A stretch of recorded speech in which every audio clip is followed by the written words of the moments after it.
Bueno, buenas tardes. Muchas gracias un sábado más por estar aquí. Yo os quiero presentar a Noé, que va a ser la ponente de esta tarde. Noé es la presidenta del Instituto Xoán de Lugo. No sé si lo conocéis, pues es un think tank liberal que actúa en Santiago de Compostela. Es discípula de Bastos, como su acento indica, y también su ortodoxia. Noé es politóloga y ahora mismo está cursando el máster en Economía de la Escuela Austriaca con Jesús Huerta de Soto. Bien, Noé hoy nos va a hablar del problema de los bienes públicos relacionado con la contaminación y concretamente la contaminación en los mares. Y antes de cederle la palabra, simplemente os recuerdo que la semana que viene tendremos a Miguel Ángel Fernández Ordóñez aquí, que también será bastante interesante para hablar sobre liberalización de la banca y demás. Bueno, muchas gracias, Noé, por aceptar estar aquí y es un placer. La palabra es tuya. Bueno, muchas gracias a vosotros por invitarme, siempre es un gusto estar aquí. Y nada, yo hoy os vengo a hablar un poquito de, esto del tema de contaminación.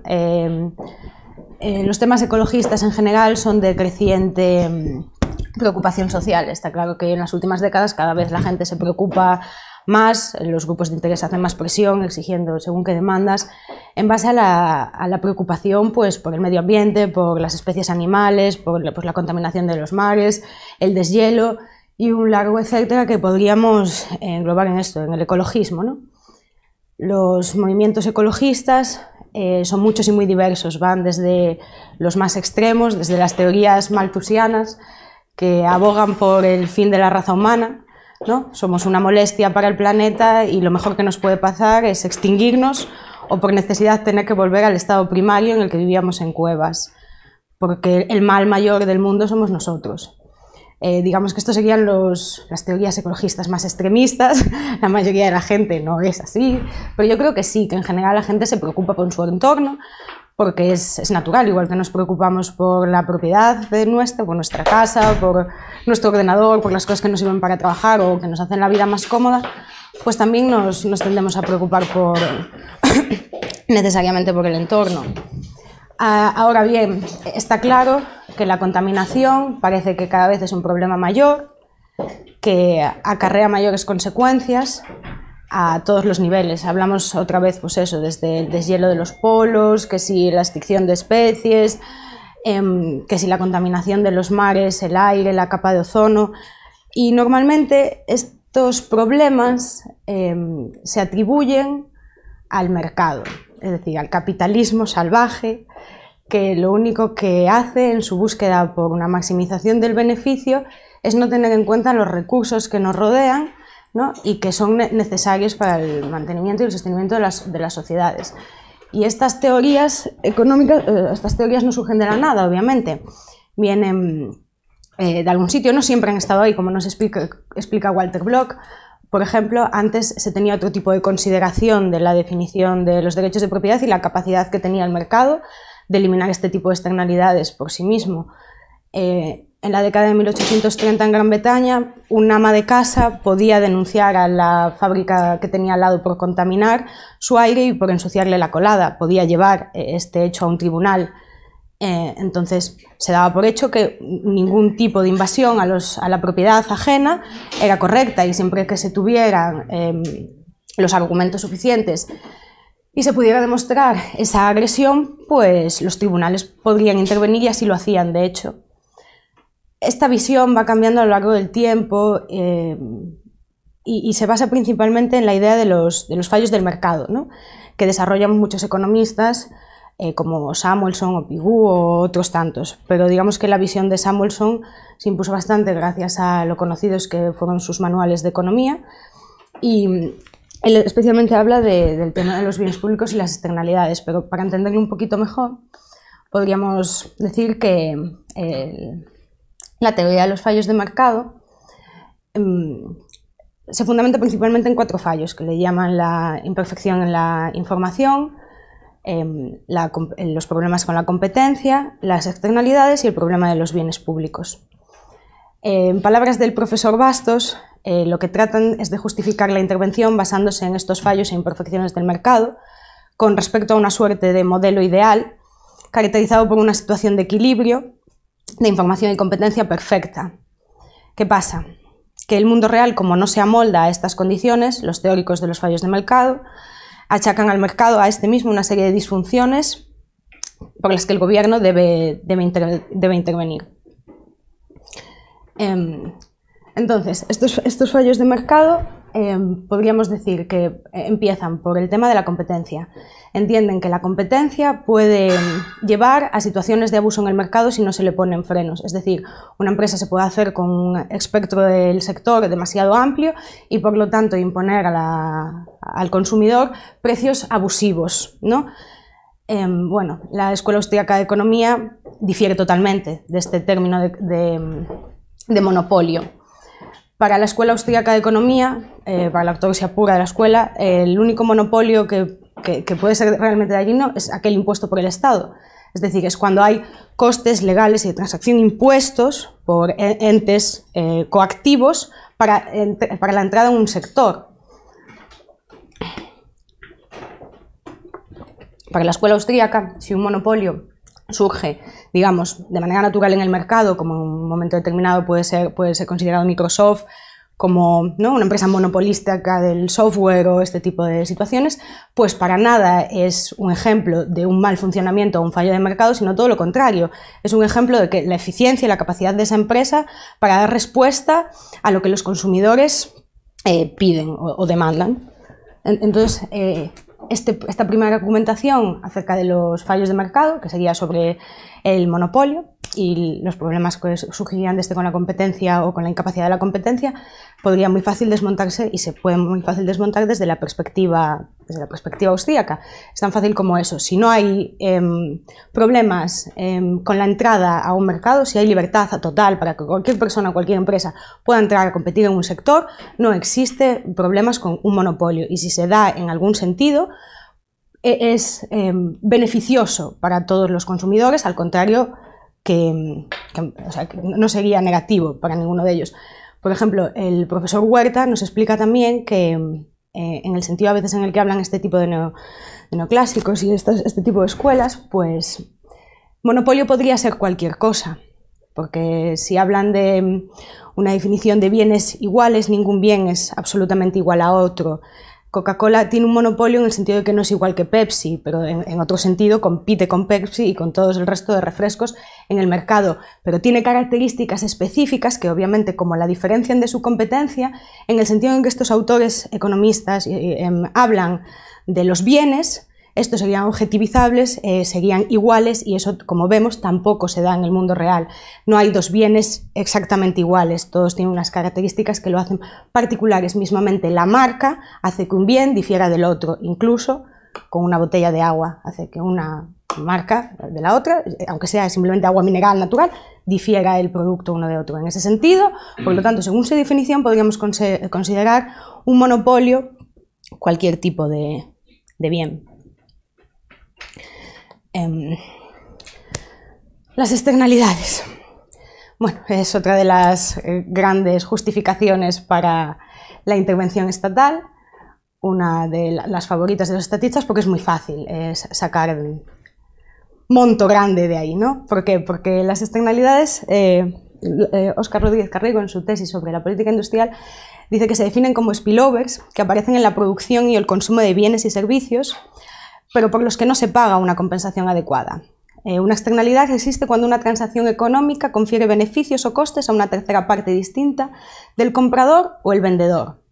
Si confiere beneficios se llama externalidad positiva y de ella se dice que el beneficio social marginal es mayor que el beneficio privado marginal, mientras que si transfiere costes se llama negativa y en ella el coste social marginal es mayor que el coste privado marginal. Entonces también se afirma que en un libre mercado es probable que exista una sobreproducción o sobreconsumo de estos bienes que producen externalidades negativas y, por el contrario, una infraproducción o infraconsumo de bienes que produzcan externalidades negativas, o sea, positivas, perdón. Bien, entonces primero, ¿qué son las externalidades? Los autores que desarrollan las teorías acerca de las externalidades lo hacen o lo intentan hacer de una manera científica, que se pueda objetivizar. Entonces, hablan de cosas que son positivas o negativas para la sociedad. Y entonces hablan de la sociedad como un agregado de individuos y eliminan automáticamente las preferencias individuales de todos y cada uno de los consumidores en el mercado, haciéndolo un simple agregado, cosa que de partida ya no puede tener sentido, porque si esta definición fuera correcta y una externalidad es todo aquello que crea algo positivo o negativo pero no es pagado, podríamos hablar, por ejemplo, de un concierto en la calle, es una externalidad, ¿no? Si es gratuito, todos aquellos que no pagan por él pueden disfrutar de él. Pero sin embargo, para la vecina del tercero, que tiene una edad avanzada y que solo le apetece estar tranquila en su casa, igual el concierto le parece una externalidad negativa. Mientras para los chicos que quieren pasar la tarde agradablemente ¿no? en la plaza porque hace un buen día y encima les ofrecen un concierto gratuito, pues eso es una externalidad positiva.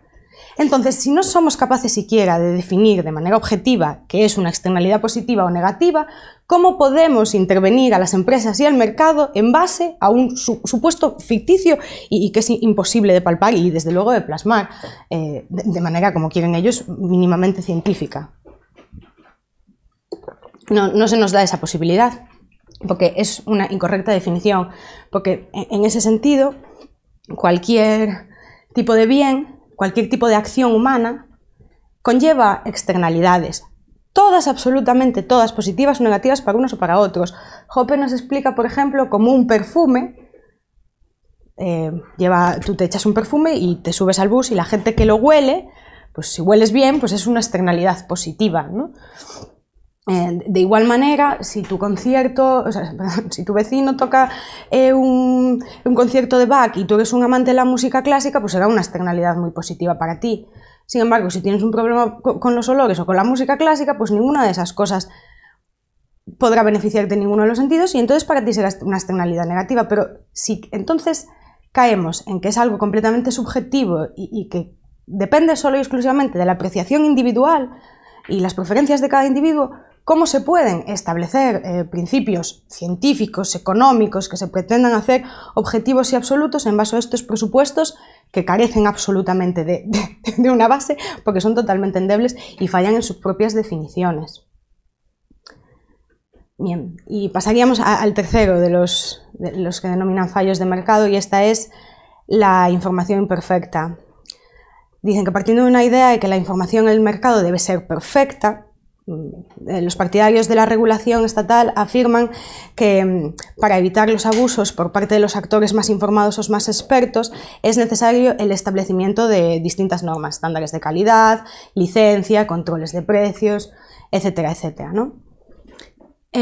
Nos dicen que la información es asimétrica a veces de compradores a vendedores, de vendedores a compradores, ¿no? Entonces, que eso hace que se produzcan desigualdades en el mercado que, jolines, son injustas, ¿no? Qué pena. Ya.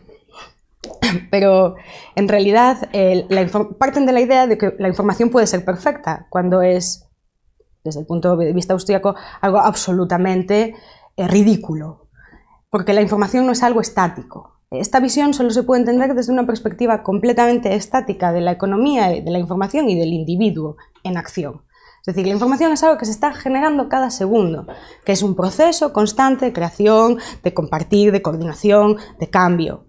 Entonces, ¿cómo es posible que la información pueda llegar a un momento en el que sea perfecta? Eso solo sería posible, pues, un mundo imaginario de los que nos hablan, pues, autores como Mises, pues la teoría de giro uniforme o este tipo de cosas que no pasan en el mundo real, porque el mundo nunca se para y son presupuestos establecidos bajo este pretexto. El mundo es estático y no se mueve, entonces hay un momento óptimo donde la información puede ser perfecta. Entonces tenemos que llegar a ese óptimo y mientras ir salvando las injusticias que se pueden desarrollar en el proceso entre los individuos, ¿no? Y que unos no abusen de otros. Esto no tiene absolutamente ningún sentido por lo que decimos, porque no es estática.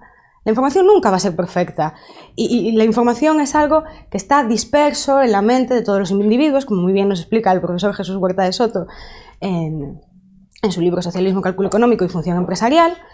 Y entonces es imposible pensar que algo que está disperso, que está en continuo cambio, que está creándose continuamente en tu cabeza, en la cabeza del otro, que para que haya una idea más debes juntarlo, compartirlo, coordinarlo, ¿cómo algo así puede llegar a un punto en el que sea perfecto y que no sea... Entonces no podría cambiar.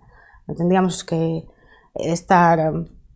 No podríamos avanzar un paso más, y se supone que es lo que busca la economía, ¿no?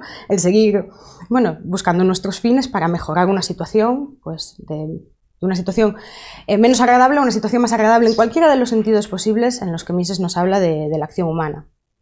Y Huerta de Soto también en el libro nos lo explica muy fácil. Dice, sin libertad para ejercer la función empresarial, por un lado, no se crea la información precisa para hacer posible el cálculo económico racional. Y por otro, no es posible que los agentes económicos aprendan a disciplinar su comportamiento en función de las necesidades y circunstancias de los demás. ¿Qué quiere decir esto?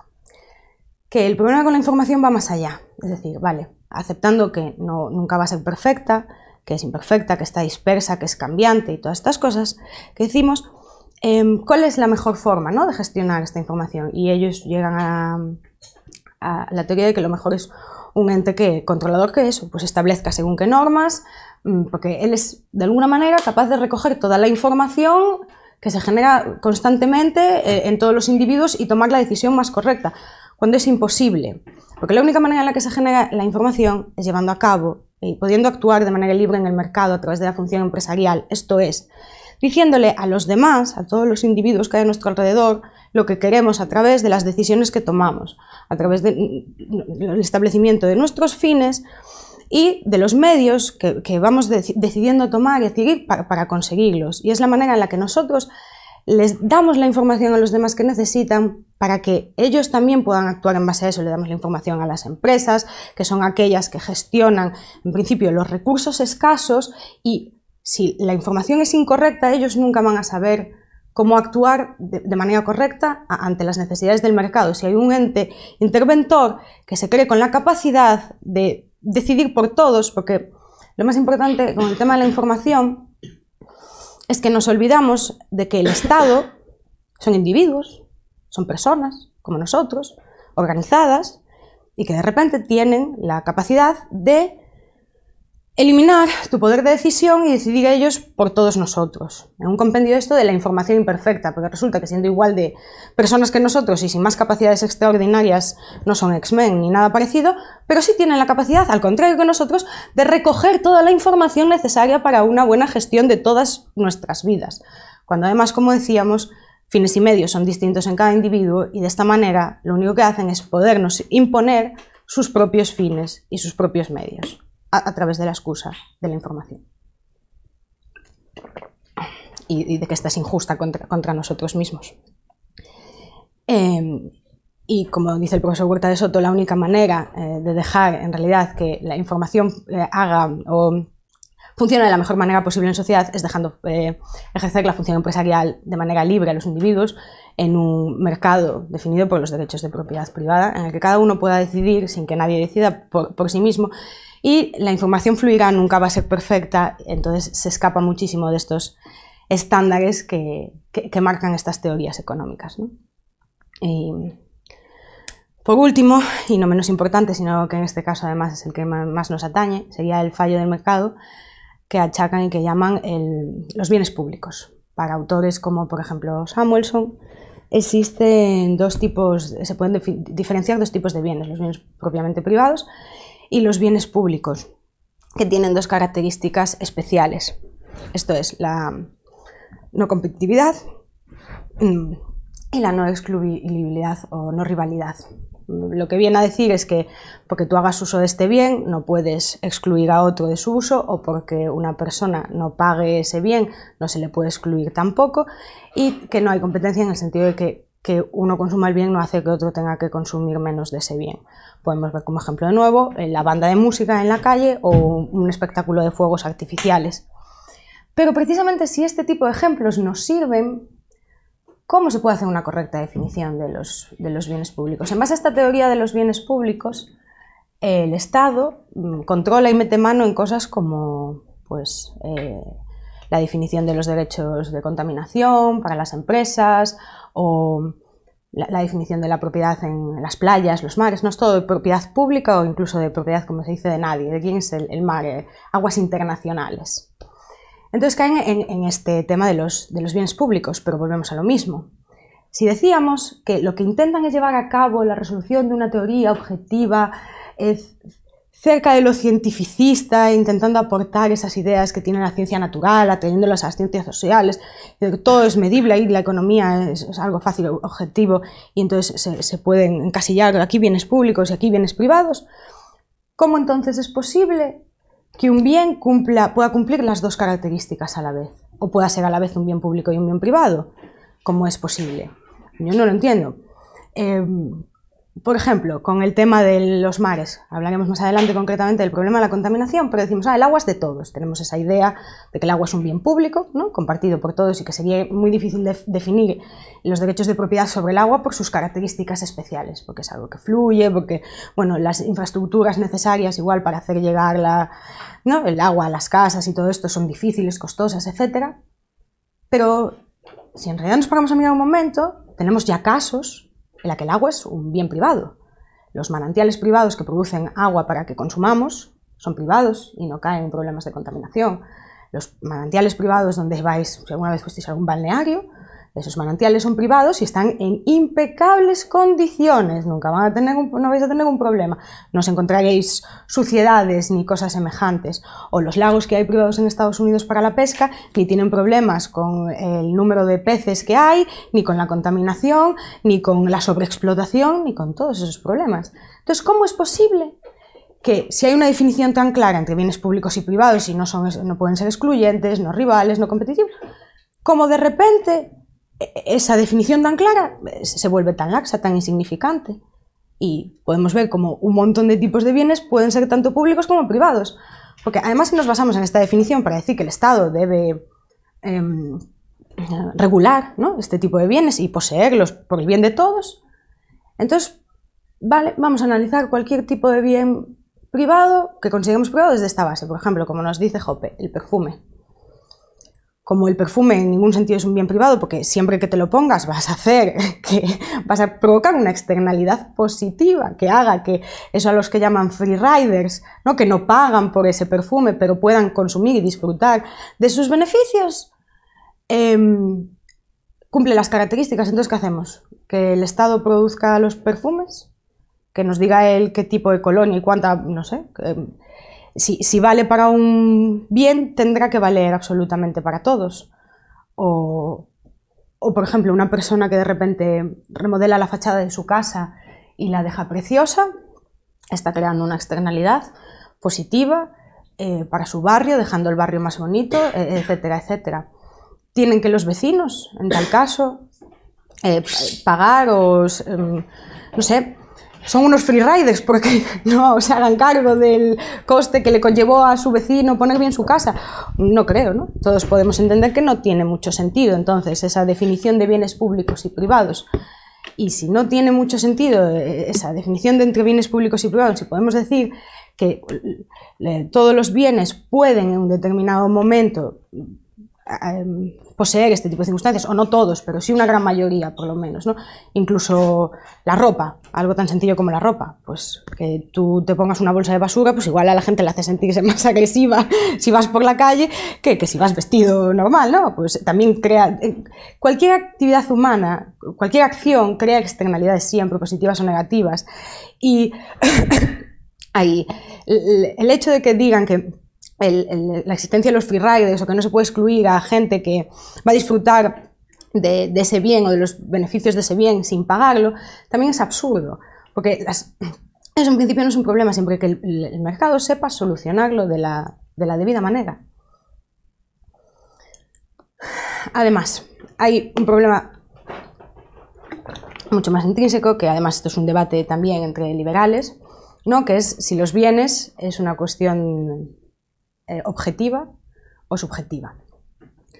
Tenemos que entender, es imprescindible entender, que un bien no es nada hasta que una persona lo aprecia.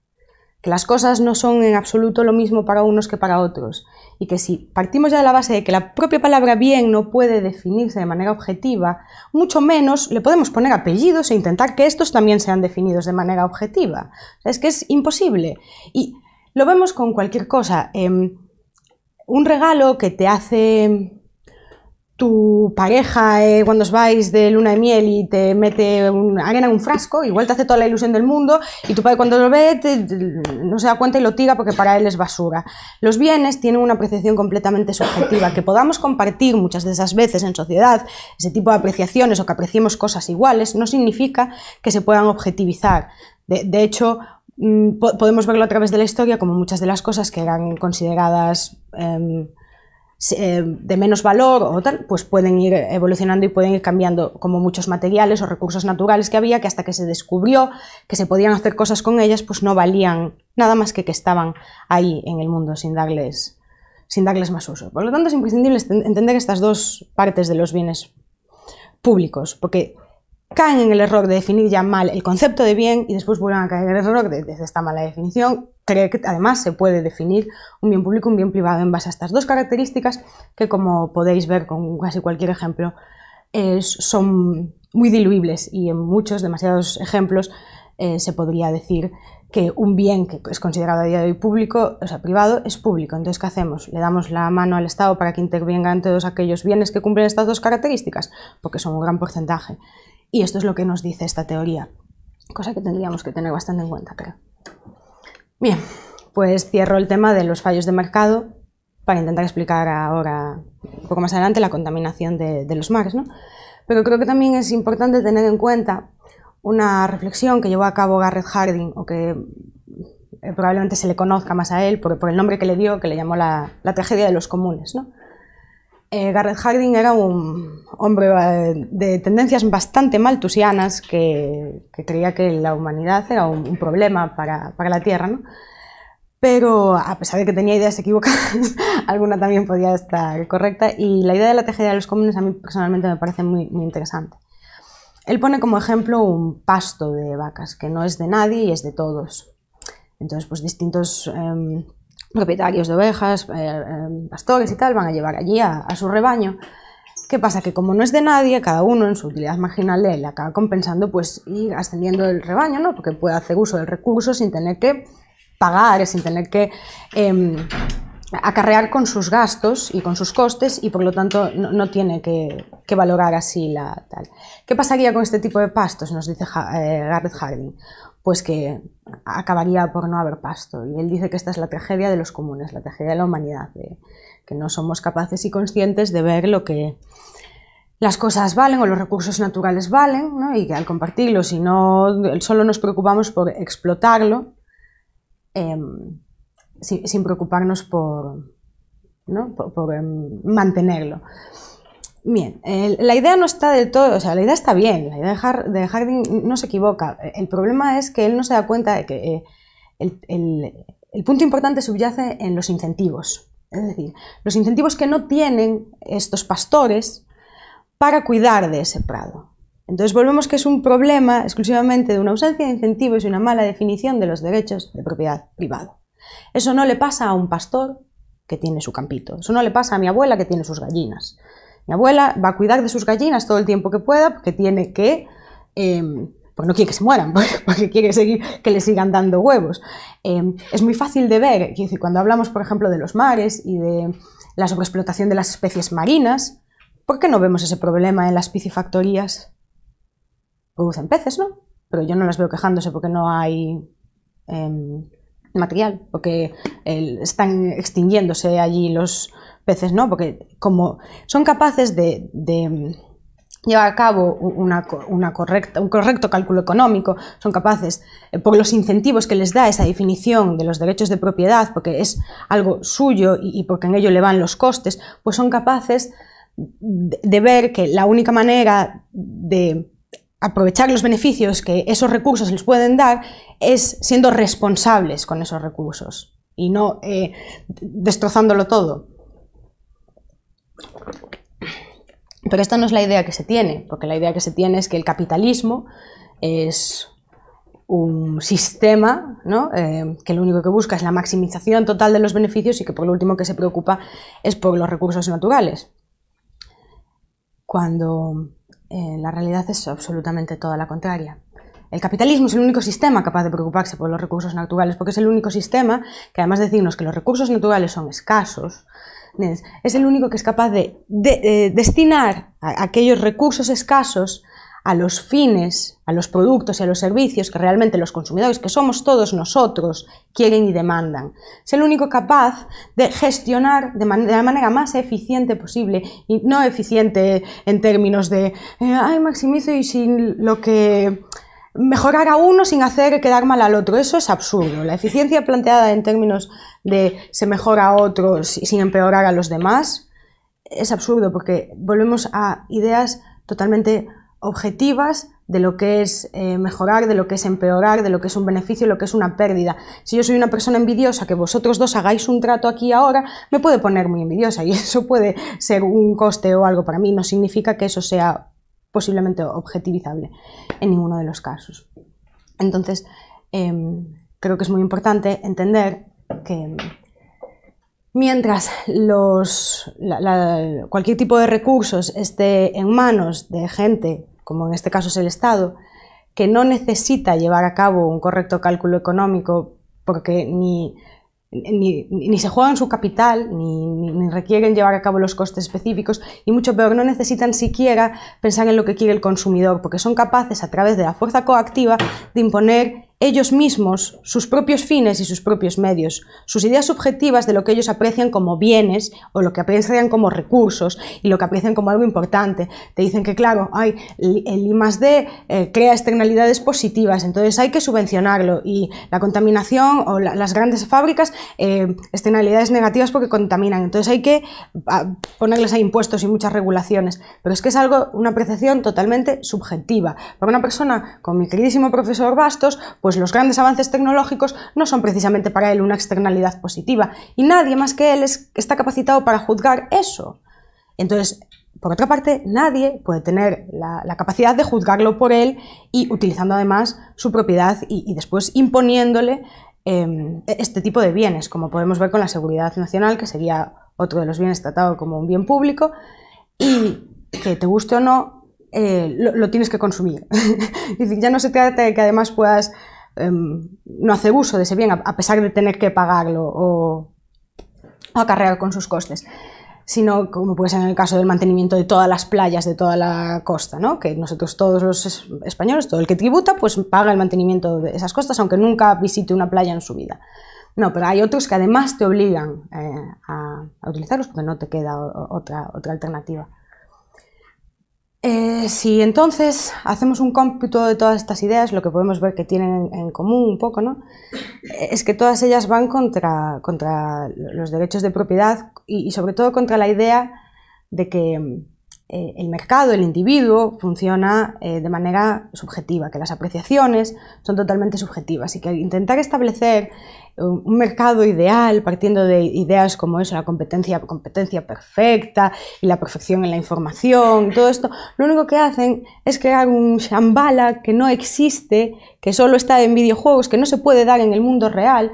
Entonces, al analizar el mundo desde una perspectiva completamente onírica, sin ningún sentido, que es fantasiosa totalmente, pues es imposible que en base a ese análisis fantasioso puedan proponer soluciones mínimamente rentables. Es que no solo pueden agrandar el problema. Entonces, primero tenemos que entender cuál es el problema, y el problema siempre es esto: intervención estatal. Siempre, siempre, siempre. Cualquier problema social tiene su origen y su raíz en una intervención estatal, porque si no, los individuos son muy capaces de entenderse unos con otros. Intervención estatal. Entonces, ¿cuál es el problema de los mares? Todos vivimos en la tierra, estamos aquí un tiempo para disfrutar. A la mayoría nos gusta ir a la playa o a los ríos o tal, y no nos gusta encontrarnos pues todas las cosas hechas una mierda, o el que más y el que menos yo creo que tiene su corazoncito, y al final te preocupas porque el oso polar se muera, o yo qué sé, yo pienso que sí, ¿no? La gente, yo creo que el ser humano de media no es malévolo, iba por ahí, jajaja, quiero destruir el planeta, jajaja, muerta los osos. No creo, habrá individuos buenos y malos, pero bueno, es más una lucha de preceptos y principios morales. No creo que la tendencia sea esa.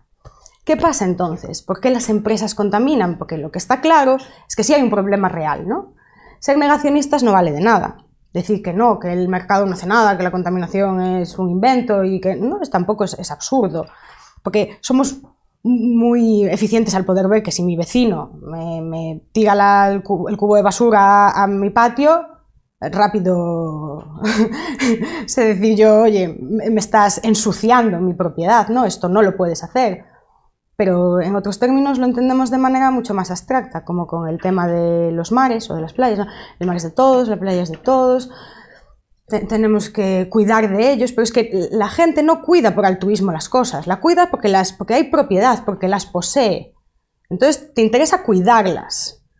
Tú no hay incentivos simplemente benévolos y tú no puedes basar toda una teoría económica en los incentivos benévolos, o el ecologismo no puede fundamentarse en ay no, es que la gente tiene que ser buena, no, porque a la gente le tienes que dar también los incentivos correctos. Y el mercado es el único, el mercado libre, el capitalismo así abrupto y absoluto, ese que le da mucho miedo a algunos, es el único capaz de establecer los incentivos correctos para que las empresas dejen de contaminar. En un mundo donde la contaminación no es un problema, donde los derechos de propiedad, por ejemplo, del aire no están bien definidos, donde yo puedo contaminar sin que nadie me ponga freno más que unos impuestos, pero yo puedo seguir llevando a cabo el mismo tipo de actividad. Aunque mi competencia sea súper benévola y tenga un corazón enorme y les encante el medio ambiente, si de repente ellos aplican esos principios morales a su producción, lo que van a hacer es caer en la bancarrota.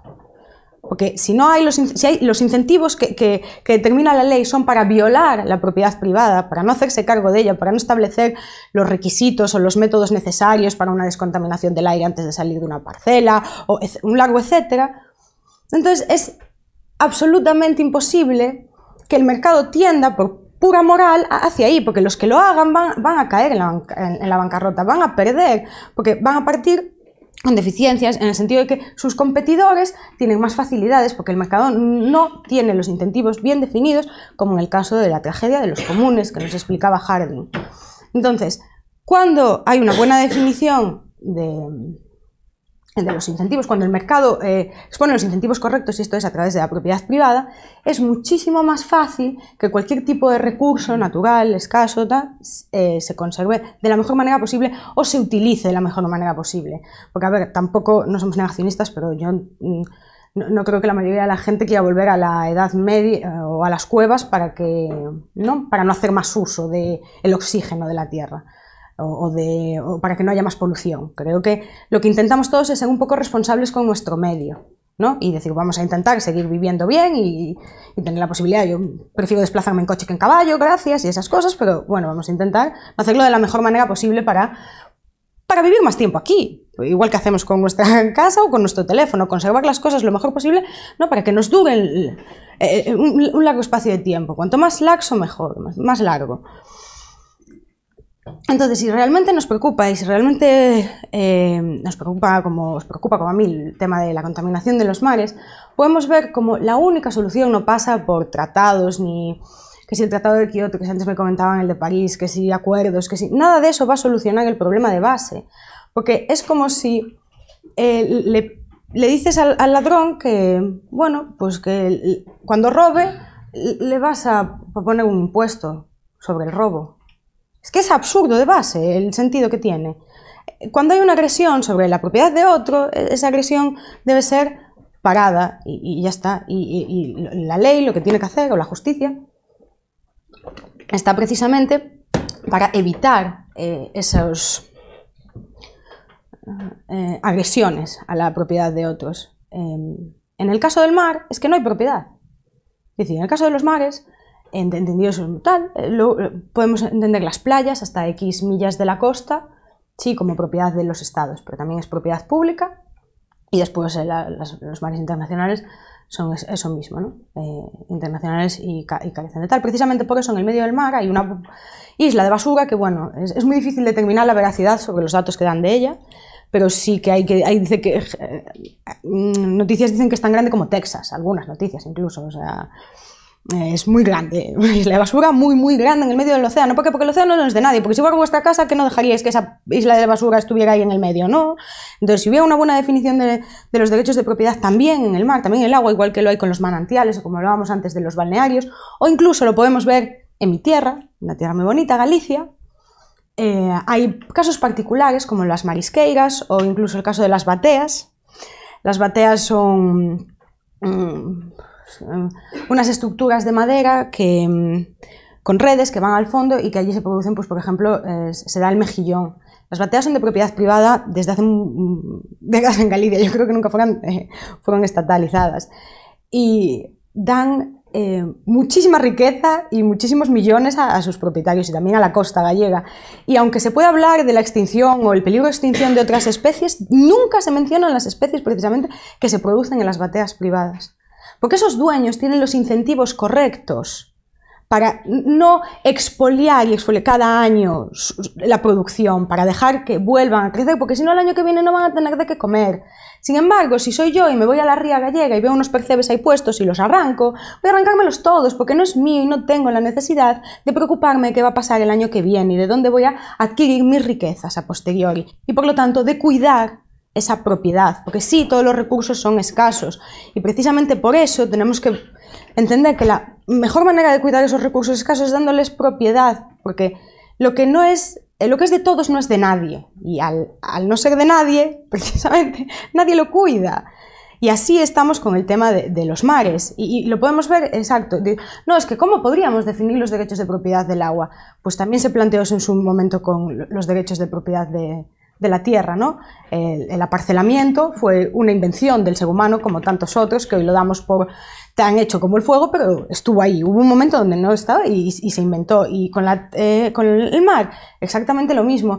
Nos cuesta más entenderlo a nivel eso, pues el mar, internacionalmente, hablando qué grandes son, pero lo podemos ver muy fácil con manantiales, con los balnearios, con este tipo de cosas. Es agua igual, de la misma manera, y hay una correcta definición de los derechos de propiedad y por lo tanto son los dueños los primeros interesados en cuidar esos recursos. Porque el capitalismo en ningún sentido es aniquilador de recursos, es todo lo contrario, es el único sistema capaz de cuidar los recursos de la mejor manera posible, en tanto en cuanto van dirigidos a cumplir con los fines y los medios de los individuos que a través del mercado, por su demanda y su consumo, le dicen también a la oferta, es decir, a las empresas, cómo deben utilizar esos recursos escasos.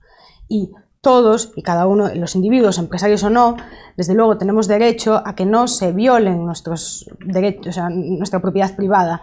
Y eso pasa también por que no tenemos que aguantar la contaminación de los mares, no tenemos que aguantar ningún tipo de estas historias, porque si es de todos, también es mío. Entonces yo creo que ha llegado el momento de intentar reconciliar el ecologismo con el capitalismo más abrupto, es decir, con un sistema en el que la economía de mercado, el anarcocapitalismo, es el único capaz de resolver verdaderamente el problema de la contaminación de los mares. Es la única fórmula en la que todos los individuos conjuntamente pueden, a través de la información que se genera libremente, ir orientando a las empresas hacia la dirección correcta. Además, a las empresas les sale muy barato contaminar a día de hoy, pero igual que no va el camión de basura y te tira la basura en tu jardín, porque sería inconcebible, pues de la misma manera no tendríamos por qué aguantar, como dice el profesor Bastos, que nos contaminen el aire que respiramos o estar aguantando constantemente agresiones también a nuestra propiedad privada desde nuestra perspectiva. Sí, bajo estas justificaciones, todas ellas, como he intentado demostrar, extremadamente ambiguas, que no definen nada verdaderamente de manera científica, no hay la posibilidad de definir las externalidades tales de manera objetiva. Todo acto humano conlleva una externalidad siempre, buenas y malas. Tampoco el tema de los monopolios justifica nada, como hemos explicado desde la perspectiva de la escuela austríaca. La información es imperfecta y lo será siempre, como Huerta de Soto también nos ha demostrado, y los bienes públicos son un sinsentido de principio a fin. Teniendo todo esto en cuenta, no hay fallos de mercado. El mercado es perfecto en la medida en que las personas lo son. Es decir, es coordinador por sí mismo, porque básicamente deja la libertad a cada uno de los individuos sin intentar hacer agregados, sin intentar hacer entelequias que tienen personalidad propia más allá de los individuos que la conforman y como que tienen capacidades de decisión que nunca tendrán, porque el único capaz de decidir es el individuo. Entonces es del individuo el del que hay que respetar las decisiones, su propiedad, y bajo estas presunciones y una buena definición de los derechos de propiedad privada acabaríamos con el problema de la contaminación de los mares. Pero he de decir más, y ya para acabar, el ser humano es tan increíble que incluso en situaciones adversas como en la que nos encontramos, en la que los incentivos son todo lo contrario a los buenos para intentar buscar soluciones a la contaminación, sino los incentivos son para seguir contaminando cada día más. Como el ser humano se mueve por muchas cosas que los economistas neoclásicos no son capaces de entender, entre otras la moral, pues hay gente que aún no sacando en principio un beneficio claro, a través del mercado está dando solución al problema de la contaminación. Os puedo dar diferentes ejemplos, algunos de ellos muy interesantes. Y todos ellos iniciativas privadas de gente preocupada por el medio ambiente y que decide invertir su tiempo y sus recursos para intentar solventar este problema. A mí la que más me llama la atención es una propuesta que se llama The Ocean Cleanup. Ya la han puesto en marcha. La encabeza un inventor holandés que se llama Boyan Slat. Y bueno, preocupado por los mares, inventa un flotador con forma de U de 600 metros de largo y una pantalla de 3 metros de profundidad. La forma en la que esto está diseñado pues evita que las especies marinas se queden atrapadas, etcétera, etcétera. Y se dispone ahora, hace poquito, se dispuso al lado de la gran isla de basura. Y la idea es que con la fluctuación de las mareas vaya poco a poco recogiendo la basura, que será recogida por barcos a su vez, desde la gran U, y arrastrada a tierra para su posterior reciclado, por ejemplo. Una iniciativa completamente privada, que es gracioso porque se presentó a un concurso de la ONU, que ganó, le dieron un premio económico, y curiosamente la competencia y las organizaciones estatistas decían que creían que estaba mal invertido este premio, porque aunque sí eran más eficientes solucionando el problema de la contaminación que todas ellas juntas en 50 años, pero había un problema. Es que igual desincentivaba a la gente a reciclar. Claro, sí. Pero ¿cuál es el problema? A ver, ¿el problema es la contaminación o que yo recicle? Yo no necesito reciclar porque todo esto está lleno de mierda y contaminado. Entonces, ¿cuál es el tema? Un problema no lleva al otro. Pero se preocupan porque si son iniciativas privadas las que solventan los supuestos problemas, que además de ellos originarios se supone que tienen que resolver, pues se encuentran en una tesitura bastante complicada, ¿no? Ya no saben por dónde salir. Cómo el mercado puede ser el causante, a la vez el que lo resuelva. Y como tú, que te supones el salvaguarda de todo este tipo de situaciones incómodas para la sociedad y que son negativas para tu comunidad, como puede ser incapaz, aun teniendo toda la fuerza coactiva tanto para robar y expoliar a tus individuos y a su propiedad privada como para imponer las reglas que se te vengan en gana, como aún así eres completa y absolutamente incapaz de dar una más mínima... El Tratado de Kioto, eso es una solución, ya se ve, ¿no? Muy válidos todo este tipo de iniciativas que llevan a cabo estas ingentes instituciones públicas en el nombre de ese bien común y esos bienes públicos y eso todo, y que son las únicas eficientes en dar resolución al fallido mercado. Como está, hay un montón de ejemplos. Ahora hay unas bacterias que se comen el plástico, unos drones que plantan como 20.000 árboles en cuestión de horas y un largo etcétera de iniciativas privadas. Hay otra que se llama el Iceberg, no me acuerdo, pero es otra iniciativa muy interesante, que no tiene mucho que ver con esto cuando hablamos de la sequía, ¿no? Que es otro problema relacionado con el agua. Pues es un inventor indio que básicamente a mí me parece magia, sinceramente. Es un dispositivo puntiagudo que en zonas de mucha sequía, cuando solo hay tormentas en determinadas épocas del año, pues lo que hace es atraer la tormenta, toda el agua, y congela toda el agua y queda como un iceberg de hielo que hace que las aldeas cercanas durante meses puedan ir a buscar los trozos de hielo y así pues seguir regando, seguir consumiendo agua y eliminar así el problema de la sequía en muchas zonas del planeta. Me parece interesantísimo.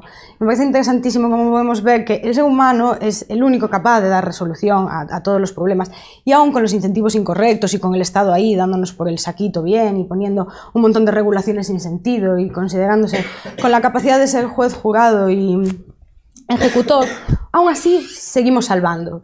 Hay la esperanza de que el ser humano es precioso y que el mercado no tiene fallos más allá de los que se puedan dar en un momento determinado y que se coordinan pronto precisamente porque ningún empresario quiere acarrear en costes. Entonces, mi conclusión básicamente es que todo aquel que se considere ecologista y que esté preocupado de verdad por el mantenimiento y el sostenimiento de los recursos escasos naturales, abrace el anarcocapitalismo.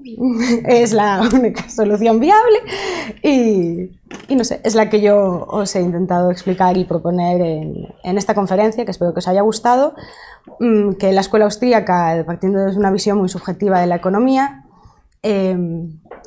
creo que construye muy bien la idea de que el mercado libre es aquel que nos puede beneficiar mejor a todos.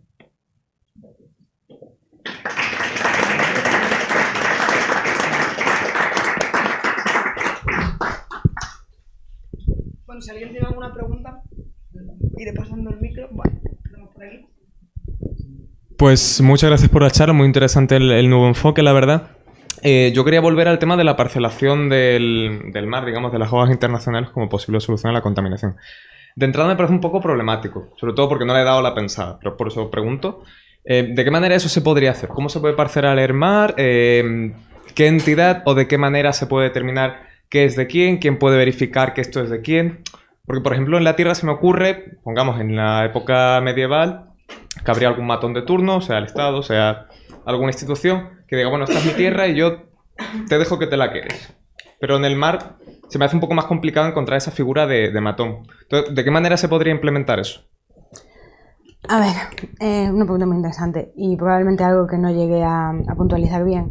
¿Qué pasa? Que a día de hoy no hay los mecanismos suficientes para hacer una buena definición de los derechos de propiedad o, por ejemplo, de no saber quién contamina a quién, porque al haber eliminado el Estado de los incentivos correctos en el mercado no ha avanzado en esa línea. No ha hecho las investigaciones oportunas que, como nos explica Walter Block, sí se empezaban a hacer en la década de 1830, cuando contaminar a otros podía estar penado, ¿no? Entonces, sí que se buscaban los métodos o las técnicas para que se utilizaban incluso materiales más costosos para la producción, pero que eran menos contaminantes, porque en última instancia a las empresas les salían mejor, dado que no tenían que recaer luego en costes legales.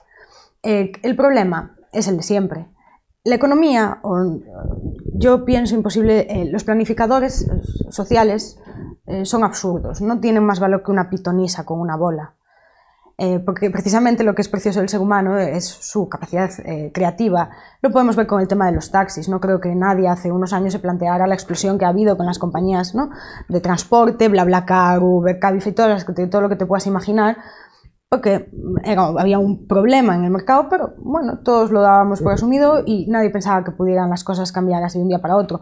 El mercado hostelero, el sector hostelero, o hace no tanto con nuestro querido Amancio Ortega, al que le podíamos poner una estatua, con Inditex y cómo revolucionó el mercado textil en muchos sentidos, en muchos que no se conocen, desde luego, y no fue explotando a negritos en África.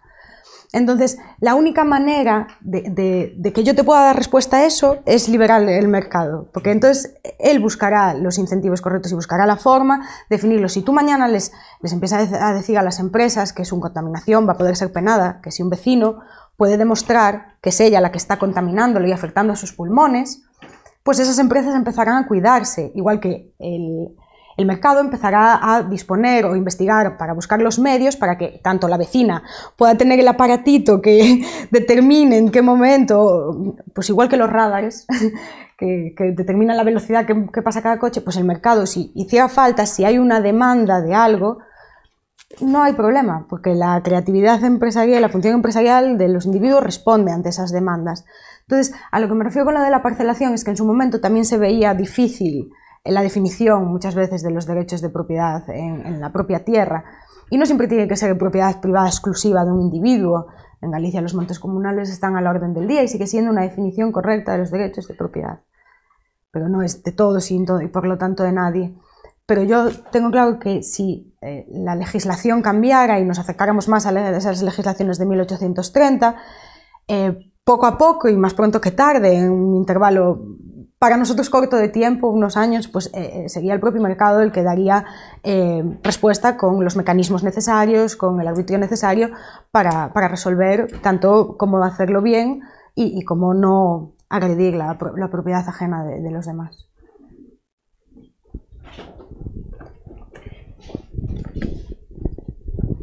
Hola, buenas noches. Te voy a hacer una precisión sobre el tema del agua en España. El agua es un bien público. En cualquier caso, desde la ley de 1985, la ley del agua declara todos los manantiales, todas las aguas públicas. Lo único que hay es concesiones o derechos de uso que da el Estado. O sea, digo, como. Y luego, en relación al tema de los montes, y siendo tú gallega además, hay un tema que me ha venido durante los últimos años llamando la atención en relación a los incendios forestales que ocurren con bastante frecuencia en Galicia, y me hace pensar, y efectivamente, el tema de la estructuración de los derechos de propiedad es fundamental. Si conocéis la zona de Soria, que hay unos pinares inmensos, allí nunca se quema el monte. Sin embargo, en Galicia sí, y en otras partes de España sí. Y tiene mucho que ver con la forma en que, de forma comunal, se hace un aprovechamiento de la explotación y revierte normalmente en todo el pueblo. Tú vas a Soria y verás que son montes comunales que explotan con vacas, que explotan con la madera, etcétera, etcétera, y nunca se quema el monte. Sin embargo, en Galicia sí. Sin embargo, en Portugal también.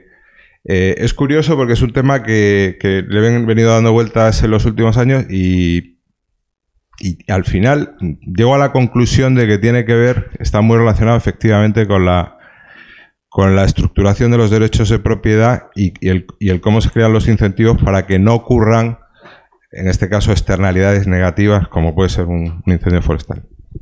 Efectivamente, bueno, no tengo mucho que decir, es cierto, y con los montes hay muchos problemas, desde la imposición de qué especies se pueden plantar o no se pueden plantar, hasta absolutamente todo, cuándo las puedes cosechar. Muchos de esos montes, como dependen, también gran parte son de los municipios y este tipo de cosas, pues la limpieza forestal y todo esto depende directamente del Estado, con lo que es más bien escasa.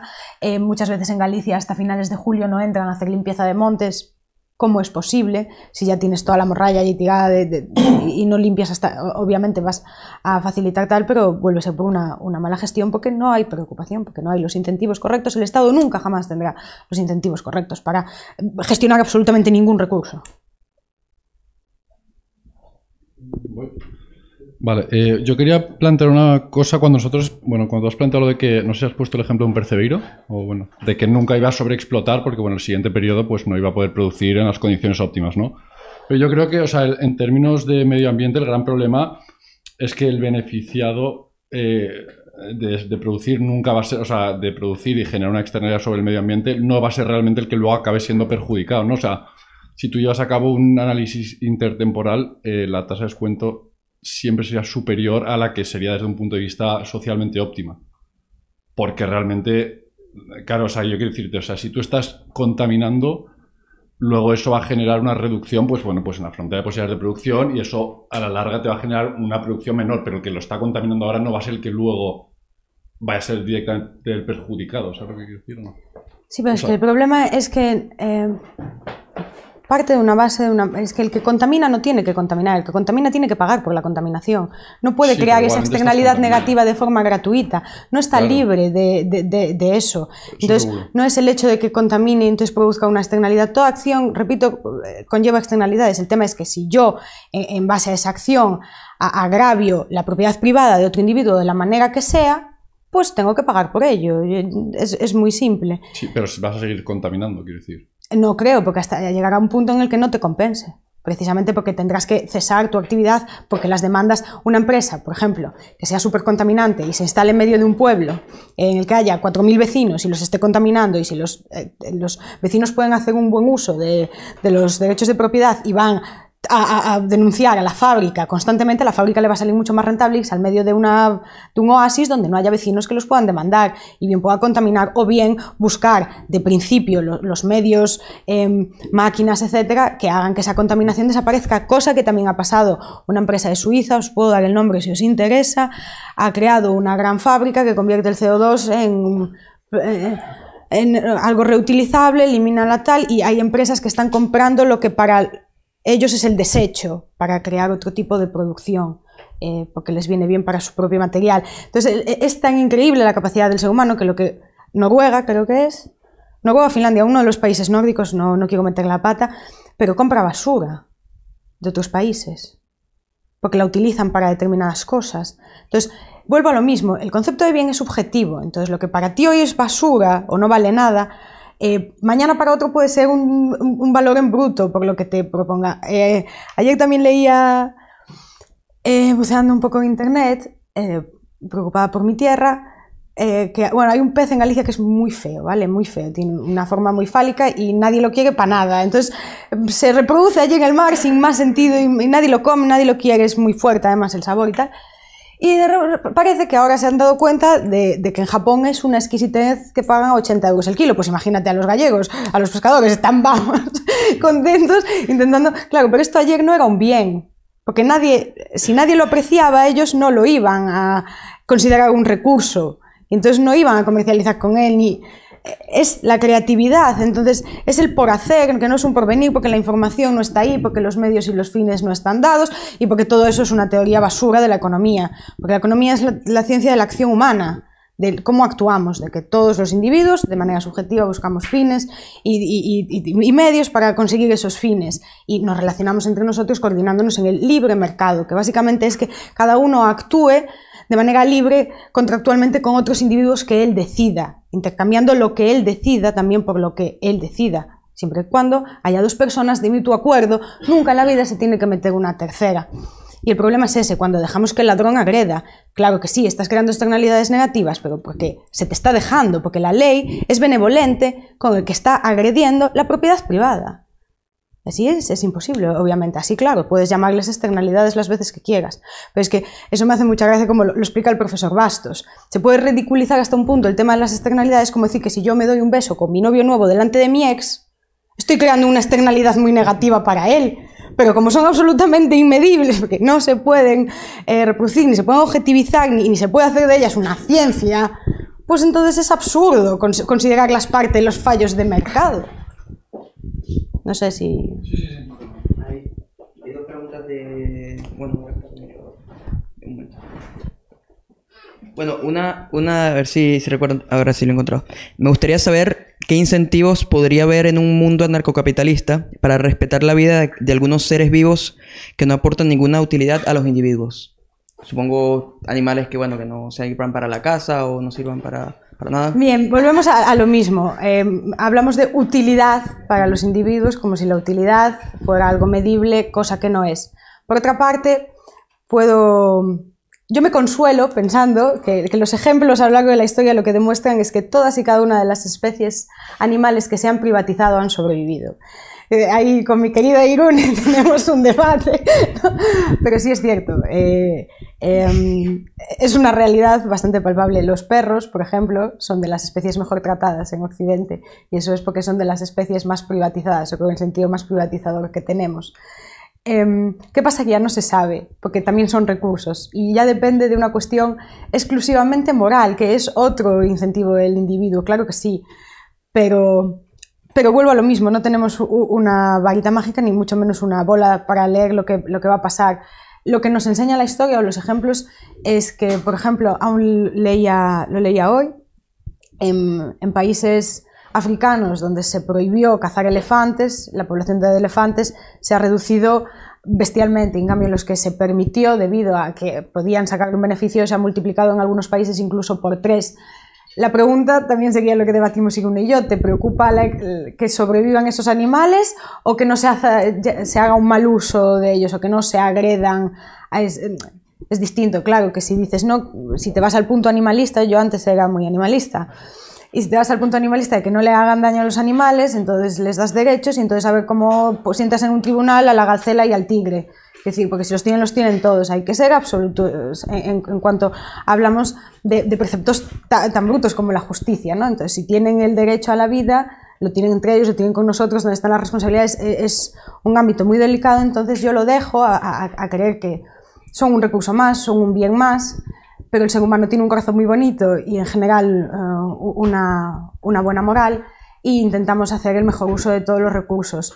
En el caso de los animales, está claro que las especies más privatizadas, como las vacas, las ovejas, las gallinas, sus dueños lo último que quieren es, no sé, torturarlas y demás porque viven de esos recursos. El anarcocapitalismo solo sería la expresión máxima de este tipo de incentivos y de sistemas. Bien, hay otra, bueno, hay muchas. Luego, si quieren más preguntas acá, me dicen. ¿Cómo solucionamos las externalidades que no cumplen con las dos patitas del teorema de Coase? Derechos de propiedad bien definidos y costos de transacción bajos. Sí, no sé. ¿Cómo solucionamos las externalidades que no cumplen con los puntos del teorema de Coase? ¿Coase se pronuncia? Coase, eso. Y serían derechos de propiedad bien definidos y costos de transacción bajos. Volvemos a lo mismo, Sí, es que la teoría de Coase no es correcta. Coase tiene muchas cosas bien, claro que sí, como casi cualquier economista puede tenerlas, pero cuando hablas de los costes de transacción, los costes no son algo fijo. Los costes es algo también completamente subjetivo. Entonces, si partimos de cualquier teoría que objetivice costes, beneficios, el beneficio económico sí se puede contabilizar, ¿no? Pero estamos hablando de otro tipo de beneficios, como cuando hablábamos de lo del perfume, o otro tipo de bienes públicos como los fuegos artificiales o un concierto en la calle. Todo ese tipo de cosas, lo que es un bien, un recurso, no se puede objetivizar, y al no poder decir exactamente, medirlo, no tiene sentido el resto de la teoría que gira en torno a ellos, pienso yo. ¿Otra pregunta? Luego, si hay tiempo, he hecho algunas preguntas, pero más sobre el tema del anarcocapitalismo. Digamos, este tipo de incentivos o actividades como los bonos de carbono, al final, digamos, sí terminan sirviendo o no. Por lo que he entendido en la charla, pues no sirven mucho, pero ¿hay algún tipo de programa o incentivo que sí funcione? ¿Los bonos de carbono te refieres a los bonos que pueden pagar para...? Exactamente, sí. No, que va, es todo lo contrario. Es como, bueno, pedirle al ladrón que te pague 10 por robarle a la gente 1000. Es decir, tú vete por las casas, vete logrando, pero luego ven aquí a la oficina y págame 10 euros o págame un 1% de lo que les robaste. Claro, es imposible que funcione, porque se basan en que están permitiendo la agresión a los derechos de propiedad. Y no, probablemente porque el mainstream y toda la teoría económica imperante se basa en la escuela neoclásica y en estas ideas frustradas y fallidas de los fallos de mercado y de la imperfección del mercado y la perfección absoluta de un Estado todopoderoso, que eso es a mí además lo que más me llama la atención, ¿no? La capacidad que tienen los individuos de repente de pasar del libre mercado a simplemente organizarse en una institución coactiva y de repente tienen toda la información necesaria, son capaces de ver los fallos, de mejorarlos y de solucionarlos. La única manera es eso, es que cada vez la dinámica se oriente más hacia una exigencia por parte de los individuos de que nos dejen en paz y que respeten nuestra propiedad privada.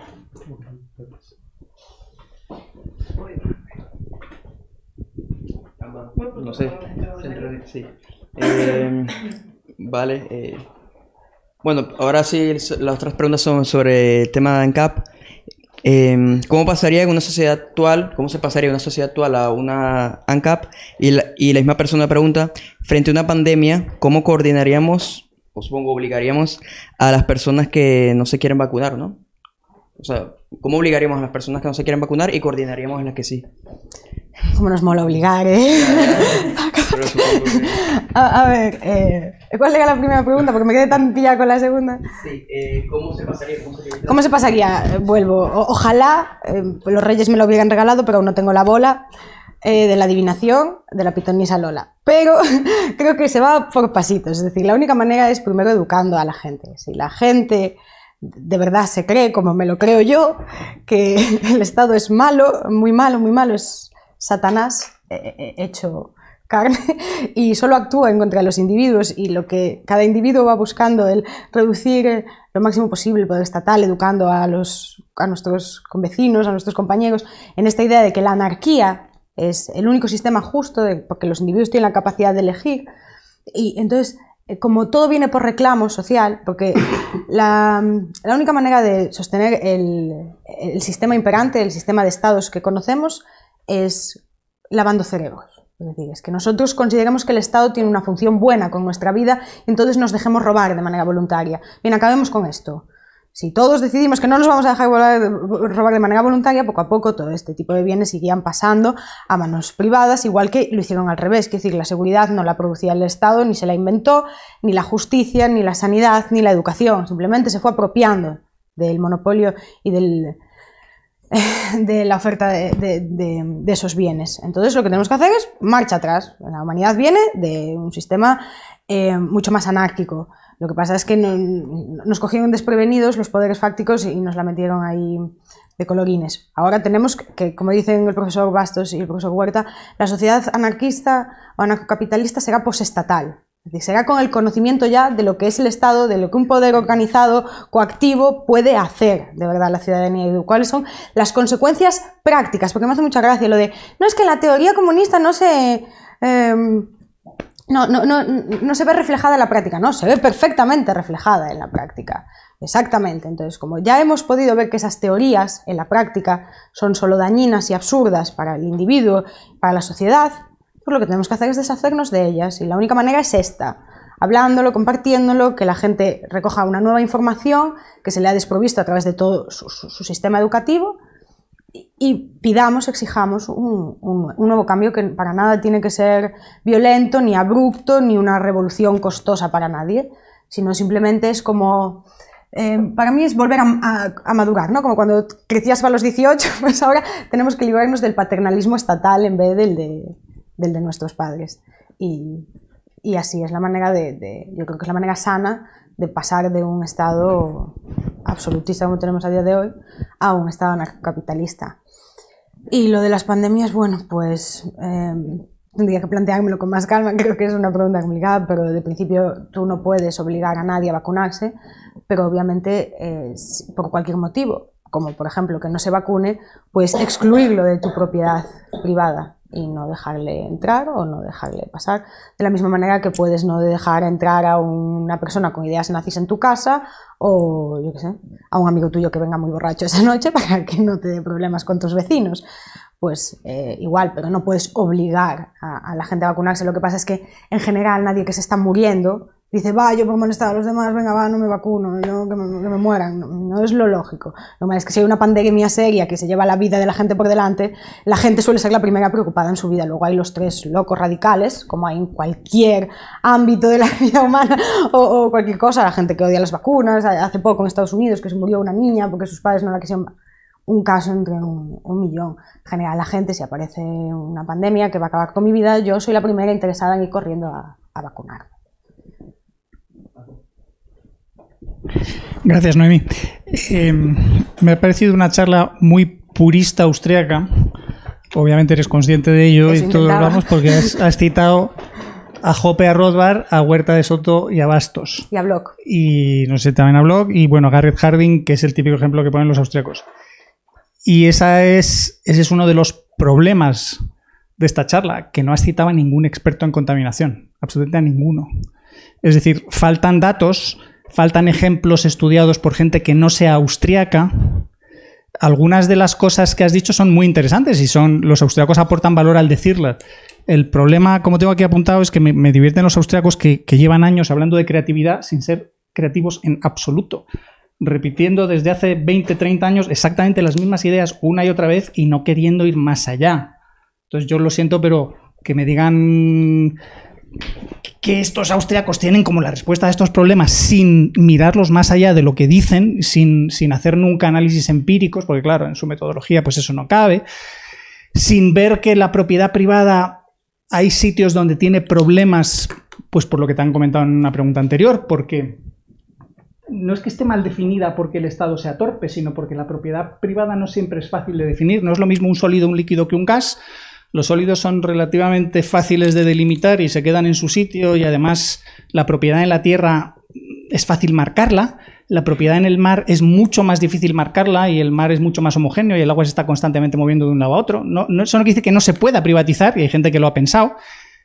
¿Quién era el que lo había pensado? Enrique Gersi había escrito algo al respecto, no sé si Hernando de Soto también, de esa gente. Y el no va más son los gases. Es decir, lo de privatizar la atmósfera, yo cada vez que lo oigo me entra en la risa, porque si esta es la cosa que se te ocurre nada más describir el liberalismo y el anarcocapitalismo sin darte cuenta que es mucho más difícil de lo que parece. Y por eso todo el tema del cambio climático, que no entramos aquí porque no vamos a considerarlo si quieres contaminación, pero vamos que es un problema serio. Has usado un argumento típicamente austriaco que a mí me parece tramposo. Los austriacos tanto insistir en ser lógicos y de repente recurren a ejemplos que son absurdos, creen que con esos ejemplos han demostrado que sus enemigos no tienen razón y entonces todo el tema de bienes públicos, externalidades y tal, es absurdo. Y has dicho varias veces todo esto es subjetivo, incluso la expresión completamente subjetivo. Y digo, mira, no, yo soy físico, yo te puedo medir los decibelios de un sonido para decir, pues mira, este ruido es más intenso, luego puede ser más o menos problemático, ¿dónde ponemos el límite? Pero entonces llamamos a un médico y digo, oye, ¿cuándo empieza a doler esto en un oído normal? ¿O cuál es un nivel de ruido, digamos, de fondo que hay habitual para decir todo lo que exceda eso lo podemos considerar como gritar o una agresión? Cosas parecidas puedes hacer con olores o con todo tipo de contaminantes difusos. Es decir, que haya ciertos problemas de interpretación subjetiva o de límites no quiere decir que todos estos temas no puedan tratarse con algo de objetividad y, de nuevo, sobre todo con algo de datos. A mí me da la sensación que es no querer ir más allá y es un poco triste porque si vas con esta charla a un congreso donde se trata el tema de la contaminación, todos te van a mirar con... Bueno, algunas ideas de las que has dado son interesantes, vamos a meter más mecanismos de mercado, vamos a meter derechos de propiedad y que se puedan defender. Entonces la gente te va a responder, ¿qué pasa con los problemas de acción colectiva? Que aunque no te los han dicho, estaban ahí. ¿Qué pasa si la contaminación es, como sucede muchas veces, no claramente alguien que tira una bolsa de basura que es claramente identificable quién la ha tirado y la ves ahí, sino partículas muy pequeñas, que en pequeñas dosis no pasa nada, pero es algo que está pasando constantemente, que está emitiendo todo el mundo y entonces al final se va acumulando. ¿Eso cómo pones de acuerdo a la gente para que se anime a denunciarlo cuando el efecto de cada acto es muy, muy pequeño y lo que puede conseguir una sola persona es ridículo? Entonces, pretender decir aquello de, bueno, una sociedad anarcocapitalista ya lo organizará, pues me parece un poco ingenuo. Por ejemplo, el problema para que veas, ejemplos que podías haber mencionado. El plomo. El plomo que se usaba en los coches para evitar las detonaciones, inicialmente a los ingenieros les pareció una buena idea. Pues hombre, las detonaciones se cargan el motor del coche y entonces si metemos plomo evitamos detonaciones. Ya, pero no se le ocurrió que el plomo es un metal pesado, de los peores venenos que hay, como arsénico y otros, y se ha ido acumulando en la atmósfera y en el agua durante mucho tiempo. Y eso ha llegado a producir hasta retrocesos en los cocientes de inteligencia de la gente que han sido medidos. Desde que se dejó de usar plomo, se ha detectado como la inteligencia de la gente mejora, simplemente porque ya no tiene plomo en el cerebro. Y detalles así. Los fosfatos. Esto es una cosa que tengo con Jeffrey Tucker. Jeffrey Tucker de vez en cuando escribe, hay que ver, me prohíbe el Estado usar fosfatos y yo necesito usar fosfatos porque los detergentes funcionan mucho mejor con fosfatos. Pues es verdad, los detergentes funcionan mucho mejor por fosfatos. Pero hay una cosa que se llama runoff, que es que el fosfato, una vez lo emites en el agua, es muy difícil quitarlo de ella.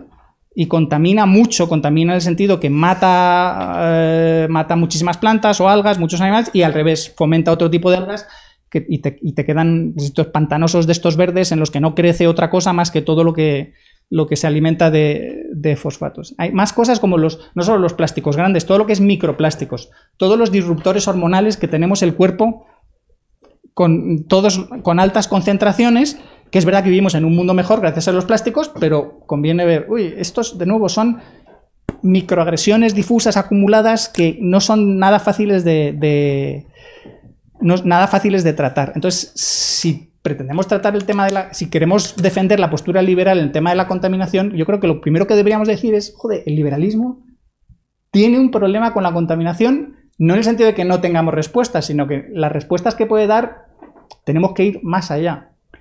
Yo suelo decir que, así como para apropiarnos de cosas, los seres humanos somos muy buenos y muy listos y rápidamente ponemos una barrera, una valla y una puerta blindada para que no nos roben, a la hora de deshacernos de basura somos tramposos todo lo que podemos. Esto si no se nota, pues tiro la colilla, tiro la basura donde no, tiro estos escombros en la calle. Entonces la basura es algo que es verdad, que es una agresión, si eso lo has dicho, lo has reconocido muy bien, pero que hay que ver, ¿Cómo tratamos esto? ¿Cómo vamos más allá de la escuela austriaco y de lo anarcocapitalista para ver qué ha dicho la gente sobre la contaminación e incorporarlo a nuestro modelo? Sí, podemos ver, obviamente, y lo he hecho, aunque no lo consideraba de necesaria inclusión, porque no, mi intención era dar una perspectiva totalmente austríaca, y la mayor parte de las teorías que parten de la contaminación malentienden tanto los recursos naturales como el mercado, como el capitalismo. Entonces es muy difícil que digan algo con sentido.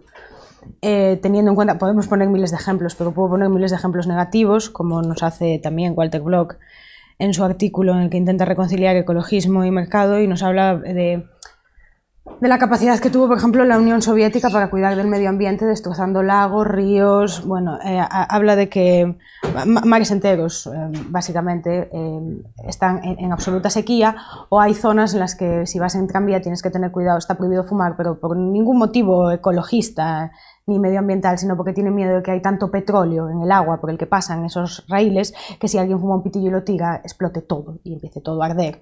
Es decir, claro que pienso en cuáles son las teorías, lo que pasa es que, como desde mi perspectiva son erradas, tampoco requieren de mucho tiempo, y todas parten de que la idea principal es a lo que hay que recurrir es la intervención estatal.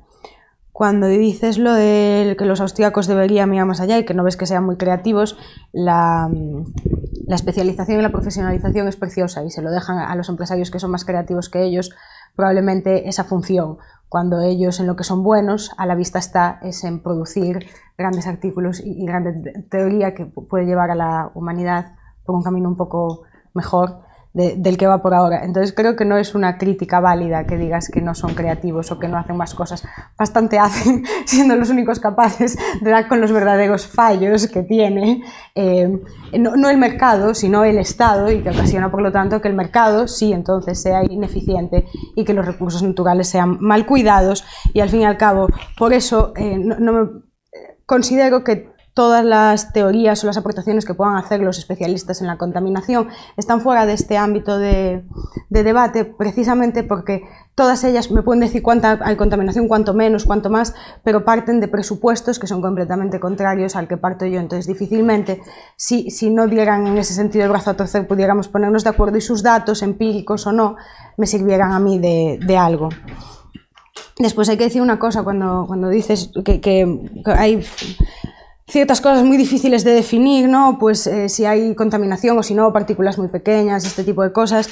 Hay que tener en cuenta que para un anarcocapitalista la carga de la prueba obviamente siempre recae en el demandante, que tiene que ser el que se preocupe y se encargue de poder tener las pruebas suficientes como para que un juzgado pueda considerar culpable a cualquiera, ya sea por contaminar el aire o no.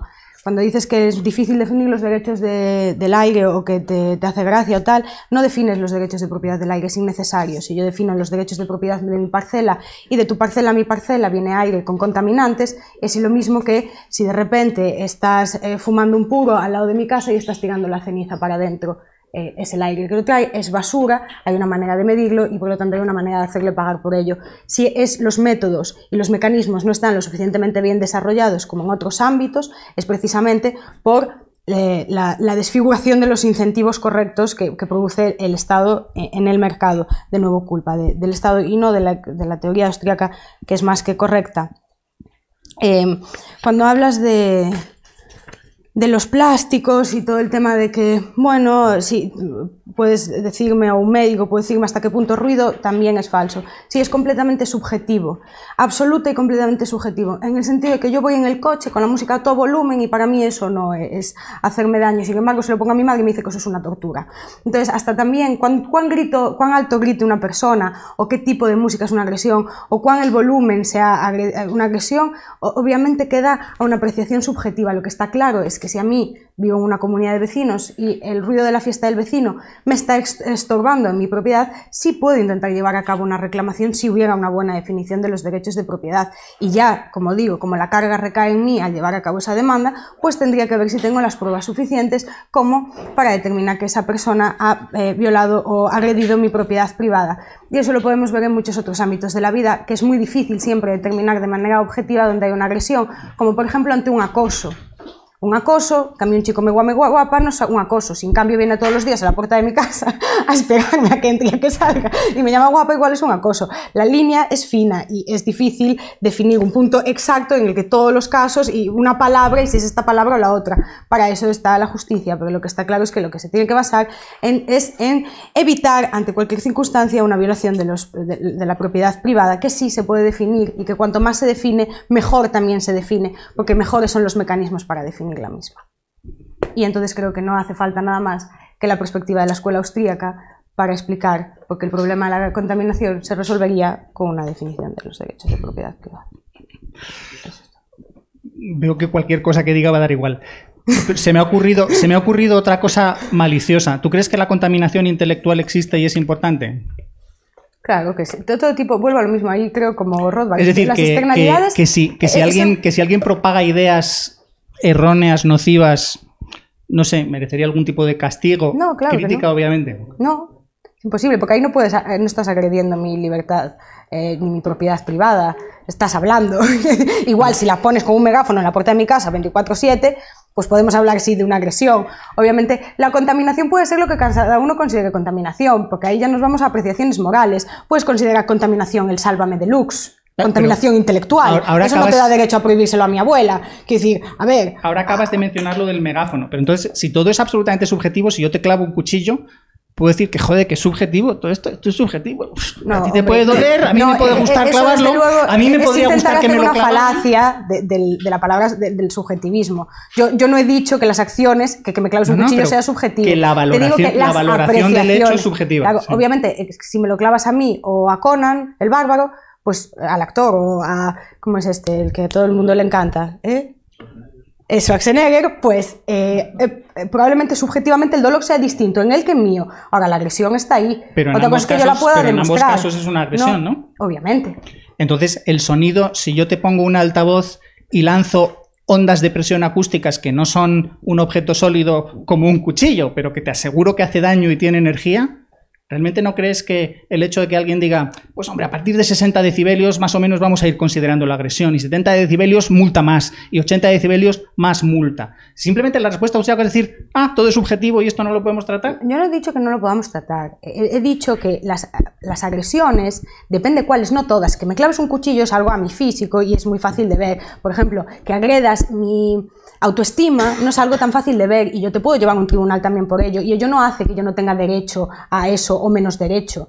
Es decir, entonces es un ejemplo que no vale, porque no siempre hay una forma totalmente objetiva y fácil. Clavándome un cuchillo sí, pero igual que no la hay acosándome o gritándome, pues con el tema de los ruidos es algo más complejo y probablemente se resolviera de manera libre en el mercado, en el sentido de que habría comunidades, pues en Santiago el barrio de San Pedro es un barrio súper joven, lleno de universitarios y tal, que probablemente por las dinámicas que tienen, pues hay bares abiertos hasta más tarde, no sé qué, porque los vecinos tienden más hacia unas particularidades y les molestan menos los ruidos. Sin embargo, en otras zonas de Santiago, los vecinos hicieron esfuerzos siderales para que se prohibieran los bares, porque era gente de edad más avanzada y les molestaba el ruido. Entonces, en este caso concreto, la agresión sonora es subjetivo porque puede ser para unos y no para otros, porque a mí me puede matar que mi vecino me ponga reggaetón a las 9 de la mañana y a él, sin embargo, puede parecerle una agresión que yo le ponga a Bach a las 5 de la tarde.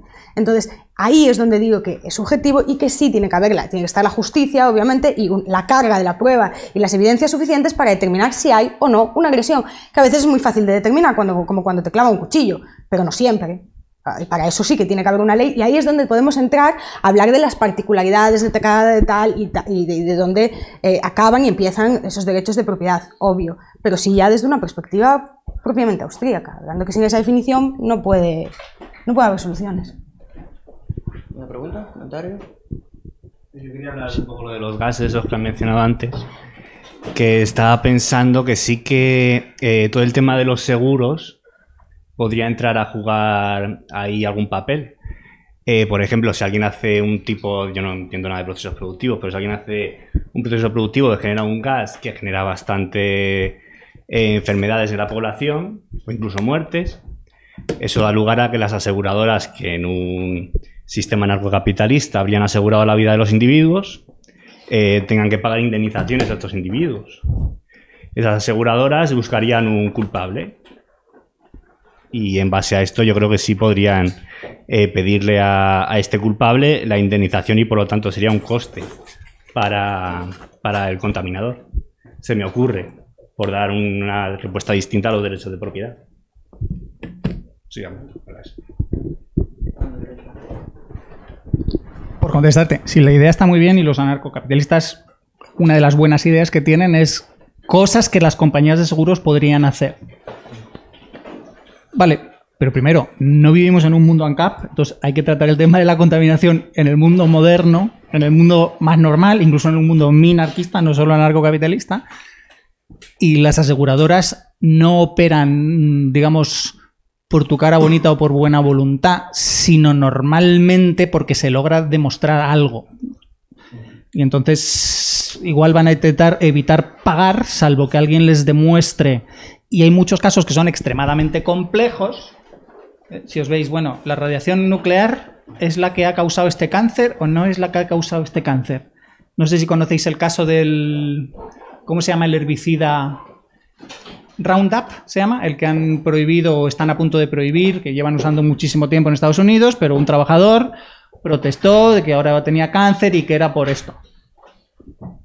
Y todos los científicos, la gran mayoría de los científicos están diciendo que no, pero el sistema judicial le ha dado la razón. Y entonces los científicos están, o estamos muchos diciendo, pero ¿esta justicia a qué juega?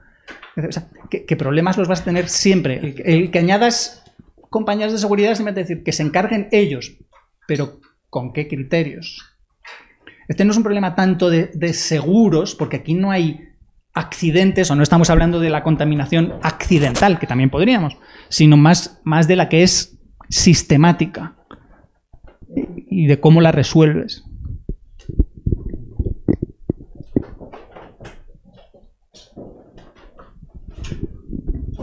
¿Alguien tiene alguna cosita más que añadir? Podemos continuar con los de YouTube, sí, ya que está el tema de la capitalismo. ¿Lo iniciaste tú? Igual, no sé. ¿Sí? Bueno, nos queda tiempo, nos quedan 10 minutos, quizás una pregunta más. A ver.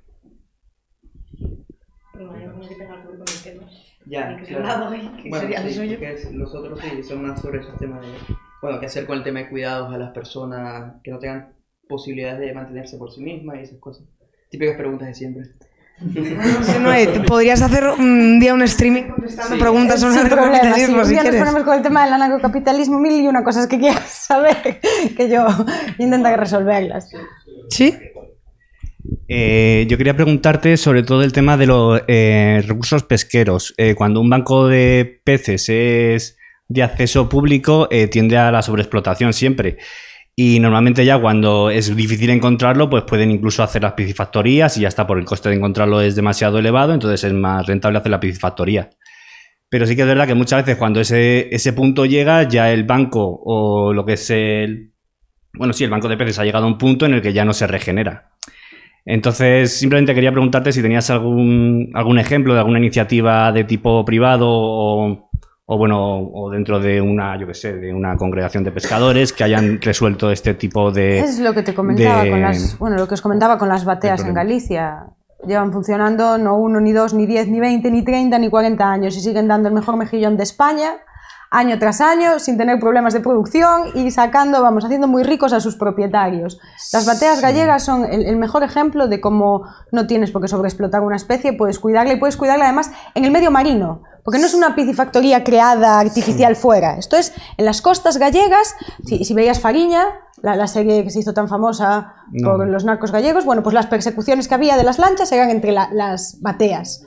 Y esas mismas bateas son el mejor ejemplo de cómo, en medio además del mar, que no es una piscina aparte, marginada, creada de manera artificial, no, en el mar, bajo una correcta o más o menos correcta, siempre bajo el amparo de papastado, definición de los derechos de propiedad, pues no hay ningún problema con el tema de la sobreexplotación de las especies. Con las marisqueiras en Galicia pasa lo mismo, y los percebes y este tipo de cosas. No suele haber. Pero más a los bancos de peces que quizás pasen, yo no soy experto en pesca, pero que pasen a lo mejor por Galicia y a lo mejor el incentivo sea sacar el mayor número de peces, porque ese banco pues luego ya sigue su curso a donde vaya.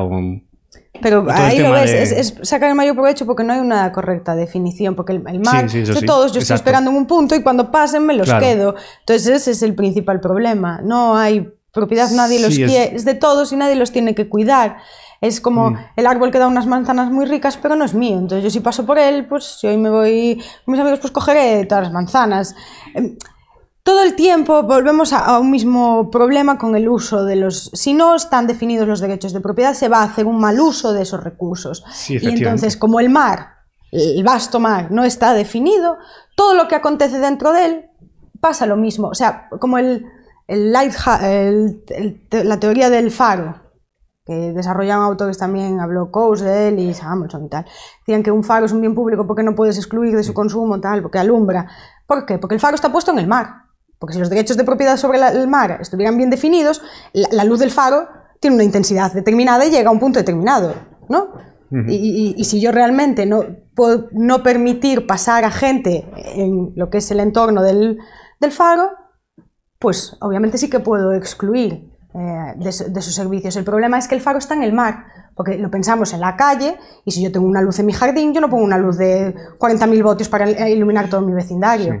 La luz la pongo para iluminar mi casa, mi trocito de terreno, ¿no? Y si soy un hipermercado o un centro comercial grande, pues lo pondré también para iluminar el parking, el no sé qué, el no sé cuánto, pero no para iluminar toda la ciudad donde yo me encuentro. Pues lo mismo pasaría con este tipo de bienes. Incluso Coase afirma y reconoce que en el siglo XIX los faros eran de gestión privada, efectivamente, y los fareros les cobraban a los comerciantes de los puertos por encender las luces para así atraer clientela. Entonces, vuelvo a lo mismo, suelen ser problemas que se dan dentro de una definición más incorrecta aún de los derechos de propiedad, como es en el caso de todas las especies de los peces en el agua y las especies marítimas y la contaminación en los mares. Es que partes de que el mar no es de nadie y es de todos y es el basurero del mundo entero. Es la dificultad de definir el derecho de propiedad sobre el banco de peces, lo que... Claro, pero tú, por ejemplo, me tiene ahí lo que hacen las bateas, el mejillón no anda libre, obviamente. Restringen su espacio con unas redes y esa es su propiedad. Entonces no dejan que el mejillón salga volando y paseando por... Restringen el espacio donde el mejillón crece y se desarrolla, obviamente. Porque si lo dejan irse, pues puede que no vuelva. A ver, pues pasa con el banco de peces. Si no es de nadie, va y viene, obviamente. Pero bueno, es lo de siempre, ¿no? Si un pájaro va volando y le pegas un tiro, tampoco es de nadie, lo puedes hacer. Sin embargo, si es un perro de alguien, probablemente no si ves un perro con collar, no le pegues un tiro tan fácilmente, aunque tengas mucha afición por cazar. Porque sabes que puede ser propiedad de alguien y como te pillen te cae el pelo. Entonces... Bueno, muchísimas gracias a todos por haber venido. Nos vemos el sábado que viene y como sabéis, pues podéis consultar nuestra página web para los eventos. No sé si sabéis que ya hemos publicado la convocatoria para el Congreso de Economía Austriaca y eso os animo a entrar en la web y seguir el calendario para estar atentos de las actividades. Muchas gracias.